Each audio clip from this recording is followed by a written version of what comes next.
নমস্কার, আপনারা দেখছেন এসএস মিডিয়া আর আমি আপনাদের সাথে রয়েছি সৃজা। 12 রামচন্দ্রঘাট এলাকার বিজেপি প্রার্থী ডেভিড দেববর্মার সমর্থনে আজ বাইজালবাড়ি স্কুল মাঠে এক জনসভার আয়োজন করা হয়। উক্ত সভায় প্রার্থী ডেভিড দেববর্মার সমর্থনে উপস্থিত ছিলেন রাজ্যের মাননীয় মন্ত্রী টিঙ্কু রায় এবং জনজাতি মোর্চার রাষ্ট্রীয় সভাপতি সমীর ওরাং এবং বিধায়ক পিনাকি দাস চৌধুরী সহ জেলা ও মণ্ডল নেতৃত্বরা।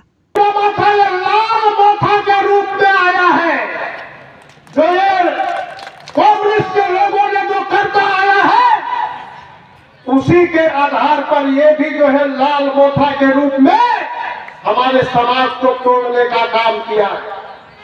हमारा जो है प्रधानमंत्री जी, ये आप रबर का खेती करते हैं, कैसे आप जो है प्रोसेसिंग करेंगे, कैसे कलेक्ट करेंगे और जो इसका वैल्यू एडिशन होगा, इसके लिए जो स्मोक हाउस बनाने के लिए दिल्ली से पैसा आपका त्रिपुरा में भेज करके सीधे एडीसी सरकार को दिया गया।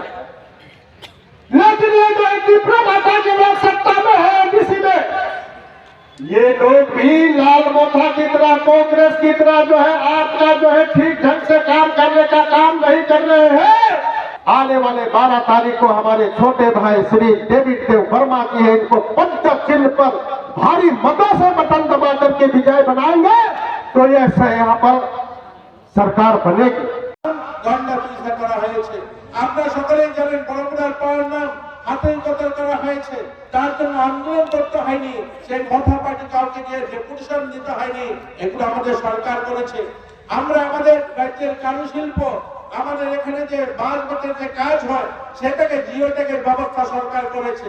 আজ মাথাতে যে সিম্বলটা আনারসটা আপনারা দেখেন, যে সিম্বলটা, এই আনারসটার জনপ্রিয়তা ভারতীয় জনতা পার্টি করেছে। আপনারা জানেন হয়তো যে ভারতীয় জনতা পার্টি সরকার প্রতিষ্ঠা হওয়ার পর এই আনারসটাকে রাজ্যের ফুড হিসাবে মাননীয় রাষ্ট্রপতি এসে তাকে স্বীকৃতি দিয়েছেন, আর দেশে বিদেশে সেটা এক্সপোর্ট হয়।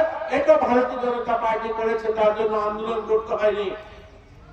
আর পরিকাঠামো উন্নয়ন, আমরা যে এই এয়ারপোর্টের নামকরণ আমরা করেছি, আমরা যখন এই আগরতলা এয়ারপোর্ট থেকে শহরের দিকে আসি সেখানে দেখবেন আমরা উনার মূর্তি সহ আমরা লিচু বাগানে সেখানে সচিন কর্তার মূর্তিও আমরা বসিয়েছি।